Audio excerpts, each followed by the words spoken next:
दोस्तों, सपना वह नहीं जो आप नींद में देखते हैं। यह तो एक ऐसी चीज़ है जो आपको नींद ही नहीं आने देती। हेलो एवरीवन, कैसे हैं आप? आपका स्वागत है आपके अपने ही यूट्यूब चैनल पर जिसका नाम है इंग्लिश बाई छवि सर। तो दोस्तों, आज मैं डिस्कस करने जा रहा हूँ क्लास 12th की ग्रामर से ट्रांसफॉर्मेशन ऑफ सेंटेंसेज को। दोस्तों, ट्रांसफॉर्मेशन ऑफ सेंटेंसेज में जो टॉपिक आज हम पढ़ने जा रहे हैं वह एक्सक्लेमेटरी टू असर्टिव है, यानी विस्मयबोधक वाक्यों से साधारण वाक्य बनाना।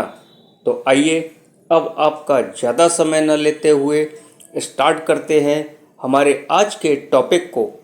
विस्मयबोधक वाक्यों से साधारण वाक्य कैसे बनाए जाते हैं। रूल नंबर फर्स्ट, यदि वाक्य व्हाट या हाउ से शुरू हो और अंत में संबोधन का चिन्ह लगा हो तो व्हाट या हाउ के स्थान पर वेरी लगा देते हैं तथा वाक्य सब्जेक्ट से प्रारंभ करते हैं। दोस्तों, वाक्य को सब्जेक्ट से इसलिए प्रारंभ किया जाता है क्योंकि आप एक्सक्लेमेटरी से असर्टिव सेंटेंस बना रहे हैं, यानी अफर्मेटिव सेंटेंस बना रहे हैं। और अफर्मेटिव सेंटेंस को बनाने के लिए सबसे पहले आप सब्जेक्ट रखते हैं और उसके बाद हेल्पिंग वर्ब का यूज करते हैं। तो आइए एक बार दोबारा इस रूल को रिपीट करते हैं।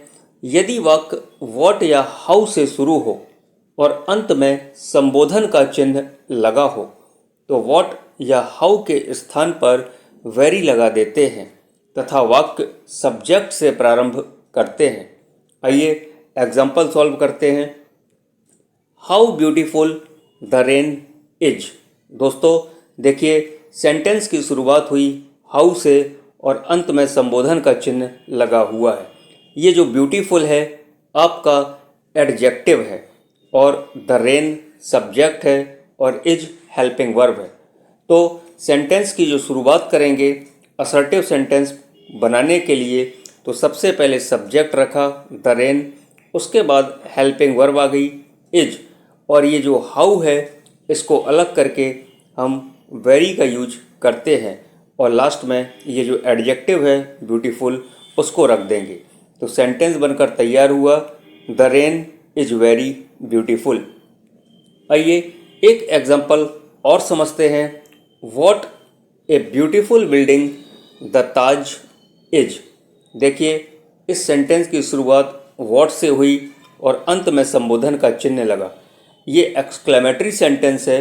एक्सक्लेमेटरी सेंटेंस को जब आप अफर्मेटिव सेंटेंस में कन्वर्ट करते हैं तो सबसे पहले आप सब्जेक्ट का यूज करेंगे और सब्जेक्ट है द ताज, उसके बाद हेल्पिंग वर्ब आ गई इज, और ये जो व्हाट है इसको अलग करके हटाकर वेरी का यूज करते हैं।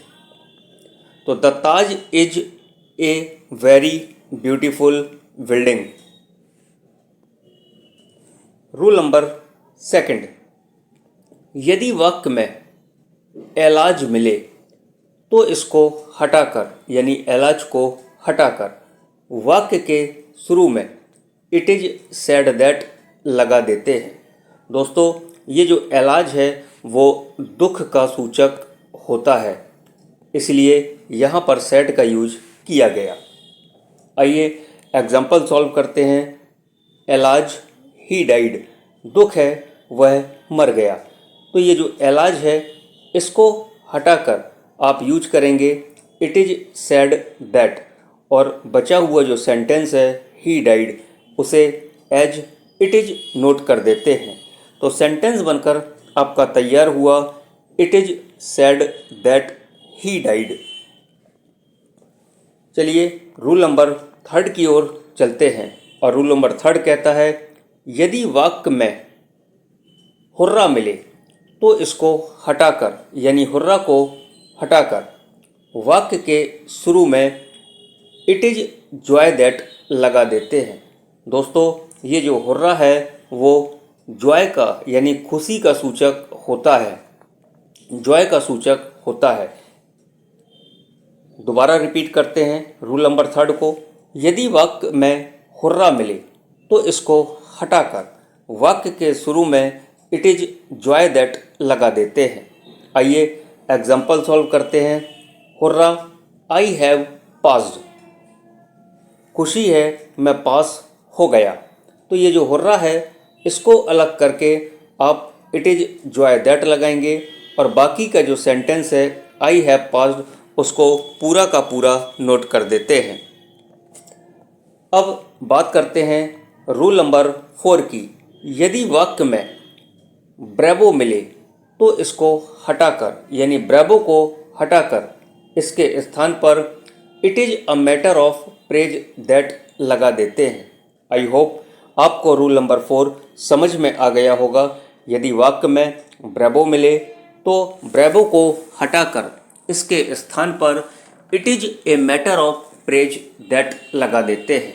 आइए एक एग्जाम्पल सॉल्व करते हैं। Bravo, you have done well. तो ये जो ब्रेवो है आप इसको यहाँ से अलग करेंगे और इसकी जगह it is a matter of praise that का यूज करेंगे और बाकी का जो सेंटेंस है यू हैव डन वेल उसको वैसा ही नोट कर देते हैं। अब बात करते हैं रूल नंबर 5 की। रूल नंबर 5 कहता है यदि वाक्य शुरू हो वुड या कुड से, यानी वाक्य के शुरू में आपको वुड या कुड मिल जाए तो इसको हटाकर, यानी वुड मिले तो वुड को अलग कर देंगे, कुड मिले तो कुड को अलग कर देंगे और इसके स्थान पर आप आई अर्नेस्टली डिजायर दैट लगा देते हैं। आइए एक एग्जाम्पल देखते हैं। वुड दे वर सेफ, काश वो लोग सुरक्षित हों।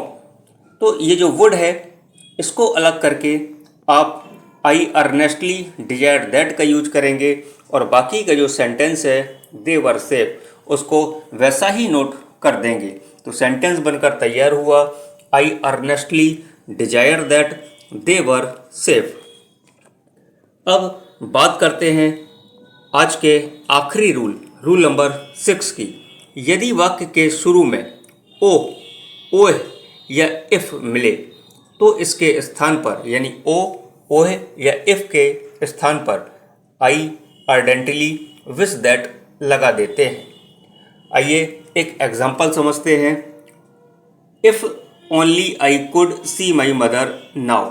तो देखिए दोस्तों, यहाँ पर इफ़ का प्रयोग किया गया तो आप इसको अलग कर देंगे और इसकी जगह आप यूज करेंगे आई अर्डेंटली विश दैट का और बाकी का जो सेंटेंस है only I could see my mother now उसको ज्यों का त्यों नोट कर देते हैं। दोस्तों, अब एक नोट देखते हैं क्योंकि कभी कभी पेपर में एक्सक्लेमेटरी टू असर्टिव पूछा जाता है और कभी कभी पेपर में असर्टिव टू एक्सक्लेमेटरी पूछा जाता है। तो उस कंडीशन में हम क्या करेंगे, आइए देखते हैं। यदि साधारण से, ध्यान दीजिएगा, यदि साधारण से विस्मयादि बोधक वाक्य बनाना हो, यानी असर्टिव से एक्सक्लेमेटरी सेंटेंस बनाना हो तो नियमों को आपस में पलट देते हैं।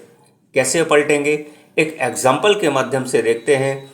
ये अफर्मेटिव सेंटेंस है, असर्टिव सेंटेंस है, the rose is very lovely और आपको चेंज करना है, एक्सक्लेमेटरी सेंटेंस में चेंज करना है। तो आपको पता है ये जो वेरी है इसकी जगह आप हाउ या व्हाट का यूज करेंगे। तो आपने रखा हाउ, इसके बाद एडजेक्टिव, ये जो लवली है ये एडजेक्टिव है तो हाउ के बाद एडजेक्टिव का यूज करेंगे और ठीक एडजेक्टिव के बाद आप सब्जेक्ट का यूज करेंगे, द रोज, ये आपका सब्जेक्ट है और लास्ट में हेल्पिंग वर्ब इज लगाकर और अंत में संबोधन का चिन्ह लगा देते हैं। तो इस तरीके से नियमों को पलट देते हैं और सेंटेंस बनकर तैयार हुआ, how lovely the rose is. एक आखिरी example, it is joy that he has won the match. तो दोस्तों, आपको पता है कि इट इज जॉय दैट इसकी जगह आप हुर्रा का प्रयोग करते हैं क्योंकि जॉय खुशी का सूचक होता है। तो आपने हुर्रा रखा और बाकी का जो सेंटेंस है ही हैज वॉन द मैच, उसको ज्यों का त्यों नोट कर देते हैं।